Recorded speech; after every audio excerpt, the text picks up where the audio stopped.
Please నన్ను వదిలేయి బ్రతిమాలుకున్నాడు అతను. ఇప్పటికే 2 సార్లు వదిలేసి తప్పు చేశాను. ఇక వదిలే ప్రసక్తే లేదు అంది ఆమె. ఇది అన్యాయం. న్యాయాన్యాయాల గురించి నువ్వు మాట్లాడకూడదు అంది ఆయుధాన్ని తన దుప్పట్టాతో తుడుస్తూ. ఈసారికి నన్ను వదిలేయి, తర్వాత నేనే వచ్చేస్తాను. ఆవు పులి కథ చెప్పకు. ఇప్పుడు వదిలేస్తే నువ్వు మళ్ళీ దొరుకుతావా? మెరుస్తున్న ఆయుధాన్ని మురుస్తున్న కన్నులతో చూసుకుంటూ అంది ఆమె. అయినా నేను చేసిన తప్పేంటి? నాకు ఎందుకు ఈ శిక్ష?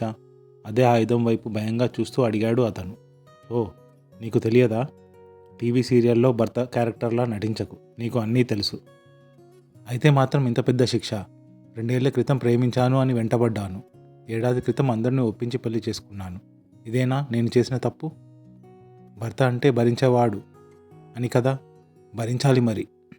వదిలేవే, నీకు దండం పెడతాను. కుదరదు అంది ఆమె. నా కర్మ కాకపోతే నీ చేతిలో ఆయుధాన్ని కూడా నేనే నీకు గిఫ్ట్గా ఇచ్చాను కదే. అది కూడా డబ్బులు లేకపోతే ఈఎంఐలో కొన్నాను.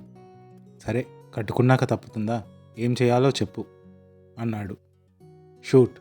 చేతిలోని ఐఫోన్ 15 Pro Max వంక చూసుకుంటూ అంది ఆమె. నీకు ఈ షూట్ల పిచ్చేంటో, నాకు శిక్ష ఏమిటో? కొత్త డ్రెస్ కొంటే షూట్, కొత్త చీర కొంటే షూట్, వాన పడితే షూట్, ఎండ కొడితే షూట్, కొత్త పాట వస్తే షూట్, ఇంటికి స్నేహితులు వస్తే షూట్, బయటకు వెళితే షూట్, పెళ్ళిళ్ళకు వెళ్తే షూట్, చివరికి బంధువులు చనిపోయారని శ్మశానానికి వెళ్తే పక్కన వ్యూ బాగుందని షూట్ చేయమన్నావు.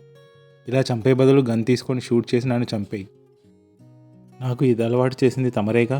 ప్రేమించే టైంలో బేబీ ఇక్కడ ఫోటో తీస్తా, డ్రెస్లో ఎంత బాగున్నావో, ఒక షూట్ చేద్దామా? నీలాంటి అందాన్ని బంధించేందుకు ఈ ఫోన్ కెమెరా ఎంత అదృష్టం చేసుకుందో. ఇదే కదా చెప్పింది.